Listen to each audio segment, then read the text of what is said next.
পাবনায় অস্ত্রের মুখে জিম্মি করে মুজিব শতবর্ষের আশ্রয়ন প্রকল্পে 60টি ঘর ভেঙে ফেলেছে দুর্বৃত্তরা। ঘর হারিয়ে খোলা আকাশের নিচে মানবেতর জীবনযাপন করছে ভুক্তভোগী পরিবারগুলো। এই ঘটনায় প্রকৃত দোষীদের বিরুদ্ধে ব্যবস্থা নেয়ার পাশাপাশি ক্ষতিগ্রস্তদের পুনর্বাসনের দাবি জানিয়েছেন ভুক্তভোগী পরিবারের সদস্যরা। তবে প্রশাসনকে জানানো হলেও কোনো ব্যবস্থা নেওয়া হয়নি বলে অভিযোগ স্থানীয় চেয়ারম্যানের। পাবনা জেলার প্রতিনিধি মোহাম্মদ হাসান মিয়া জানান, মুজিব শতবর্ষ উপলক্ষে সারা দেশব্যাপী ভূমিহীনদের জমি সহ ঘর দেওয়ার উদ্যোগ নিয়েছিল পতিত আওয়ামী লীগ সরকার। এরই ধারাবাহিকতায় পাবনা সদরের ভাড়ারা ইউনিয়নের পশ্চিম জামুরা এলাকায় ঘর পায় ভূমিহীন 60টি পরিবার। পরবর্তীতে ছাত্র জনতার আন্দোলনে আওয়ামী সরকারের পতনের পর সেই জায়গার উপর নজর পড়ে স্থানীয় একটি প্রভাবশালী চক্রের। জায়গাটি নিজেদের বলে দাবি করতে থাকে চক্রটি। গত 8ই আগস্ট রাতে আশ্রয়ন প্রকল্পের বাসিন্দাদের অস্ত্রের মুখে ঘর ছাড়তে বাধ্য করে অস্ত্রধারী সন্ত্রাসীরা। গুড়িয়ে দেওয়া হয় আশ্রয়ন প্রকল্পের সবগুলো ঘর। আশ্রয়ন প্রকল্পের বাসিন্দারা অন্যত্র আশ্রয় নিলে জায়গা নিয়ে সদর সিনিয়র সহকারী জজ আদালতে মামলা চলমান আছে দাবি করে একটি সাইনবোর্ড ঝুলিয়ে দেয়। আকরাম প্রামাণিক, উম্মত প্রামাণিক, আক্কাস প্রামাণিক, ইসমাইল প্রামাণিক সহ স্থানীয় চক্রটি। আপনারা জানবেন যে বিগত সরকারের আমলে যারা আমলিগ করেনি তাদের উপর যে অত্যাচার, অমানবিক অত্যাচার করছে সেগুলো আপনারা সবাই জানেন। তো এটা মূলত খাস জায়গা না, তারপরেও জোরপূর্বক এই সরকারের আমলে সাইড চেয়ারম্যান ছিল, সে হচ্ছে জোরপূর্বক এখানে খাস জায়গা দেখিয়ে তারা জায়গার উপর শেখ হাসিনার বাবার শতবার্ষিকী উপলক্ষে একটা গুচ্ছগ্রাম মানে উপহার দেয় যে ব্যক্তিগুলারে। মূলত তারা গরিব মানুষের জন্য ঘরবাড়ি করে, কিন্তু সেখানে গরিব মানুষ আদৌ এখানে ছিল না। ওখানে ঘর পাইছিলাম, ঘর পাওয়ার পর আমরা খুবই আরামে ঘর করতেছিলাম। তারপরে টিবল, কাপড় চোপড়, জিনিসপাতিগুলি ডাহাতির মতো আমার হামলা করে মারা ধরা অশান্তি ভয় দিয়ে হুমকি দিয়েছে যে তোর মারি ফেলা দেবো না গেলে পর আমরা জানি ভয়তে আমার চলে আমার স্বামী খুব অসুস্থ, কাজ করে পার না, তার খুব আরামে বাস করছিলাম। ঘরটা দিয়েছিলি, তারপরটা যাওয়ার পরে আমার খুব কষ্ট হয়েছে। আমরা এখন সাদাসিধে চলে আইসি এখান থেকে ভয়তে আমরা চলে আইসি। সরকার আমাদের থাকতে দিছিল এবং আমরা গেছিলাম, অত্যাচার করে আমারে খেদা দিছে। আমারে তো থাকার মতন একটা অবস্থাও নেই। আমরা এখন লোকের বাড়ি এসে থাকতেছি, রাত্রি বন্দুক গুলি মুলি নিয়ে সেই অবস্থা করে সব ভাঙচুর করে নিয়ে গেছে। আমাদের থাকার মতন কোনো জায়গা নাই। আমারে খুব কষ্টের দিন যাচ্ছে। সরকার যদি আমাদের না দেখে তাহলে আমরা কোথায় যাব? না, আমরা কান্তি দেওয়ার দিন বৃষ্টির দিন হোম থেকে বাড়া চলে আসলাম। আমার দেখেন ঘর বাড়ি জমি জমা কিচ্ছু নেই। আমার সরকার দিছিল ওই জায়গায় আমরা ভালোই ছিলাম আগে।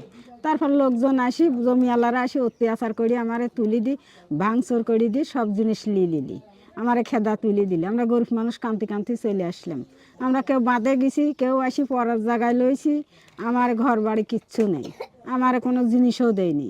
আমার জিনিস যা খুঁটিনাটি ছিল তাও কিছু আরও লিলি ভাঙচুর করি। আমার মনে করেন যে কলটা টিউবওয়েলে পানি খাইতাম, তাও রাত্রি চুরকে চলে গেল দেবো অস্ত্র ধরি। আমরা জানের ভয় আমরা হন্তনে চলে আসলাম। মেয়ে মানুষ কি করবো?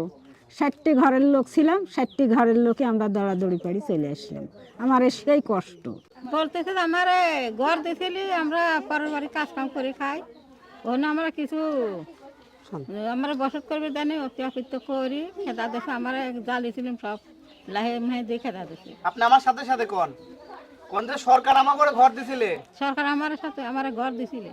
আমরা তো আর জানি না যেটা সরকারি ঘর না আমরা জানি না তো সরকারি কি আমরা এটা জানি না। আপনি বলেন যে আমরা জানি না যে সরকারের ঘর নাকি এটা মানুষের জমি, বলেন। সরকার ঘর কি মানুষের জমি আমরা এটা জানি না। তারপর হঠাৎ করে একদিন আশ্রয়ন প্রকল্পের ঘর হারিয়ে খোলা আকাশের নিচে মানবেতর জীবনযাপন করছে ভুক্তভোগী পরিবারগুলো। এই ঘটনায় প্রকৃত দোষীদের বিরুদ্ধে ব্যবস্থা নেওয়ার পাশাপাশি ক্ষতিগ্রস্তদের পুনর্বাসনের দাবি জানিয়েছে ভুক্তভোগী পরিবারের সদস্য ও স্থানীয় জনপ্রতিনিধি। প্রশাসনকে জানানো হলেও কোনো ব্যবস্থা নেওয়া হয়নি বলে অভিযোগ করেন ভাড়ারা ইউনিয়ন পরিষদের চেয়ারম্যান সুলতান মাহমুদ খান। ইউনিয়নের বিভিন্ন জায়গা থেকে, ইভেন ইউনিয়নের বাইরে থেকেও এই লোকজনগুলি কিন্তু এখানে সরকার নিয়ে এসে, তৎকালীন সরকার নিয়ে এসে কিন্তু এদেরকে 2% করে জায়গা রেজিস্ট্রি দলিল মূলে দলিল করে দিয়ে এখানে প্রত্যেকের নামে এক একটা ঘর বরাদ্দ করে দেওয়া হয়েছিল।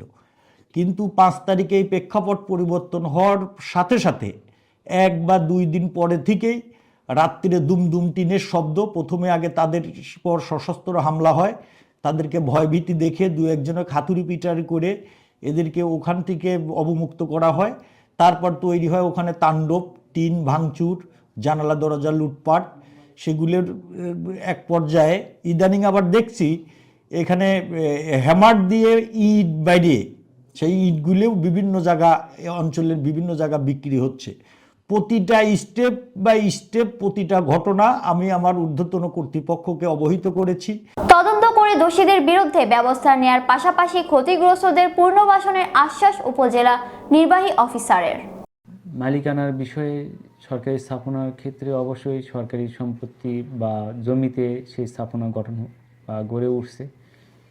তো বিষয়টি নিয়ে আমি তথ্য নিয়ে তারপরে আমি প্রয়োজনীয় পদক্ষেপ গ্রহণ করব। আর যেগুলো সম্পত্তি সরকারি সম্পত্তি যদি লুটপাট হয়ে থাকে, আপনারা বলছেন যে লুটপাট হয়েছে, তো সেগুলো আমরা প্রয়োজনীয় তথ্য যেমন কারা করেছে সেগুলো তথ্য সমৃদ্ধ হয়ে মানে যারা যারা দায়ী তাদেরকে আমরা আইনের আওতায় নিয়ে আসার জন্য প্রয়োজনীয় পদক্ষেপ গ্রহণ করব।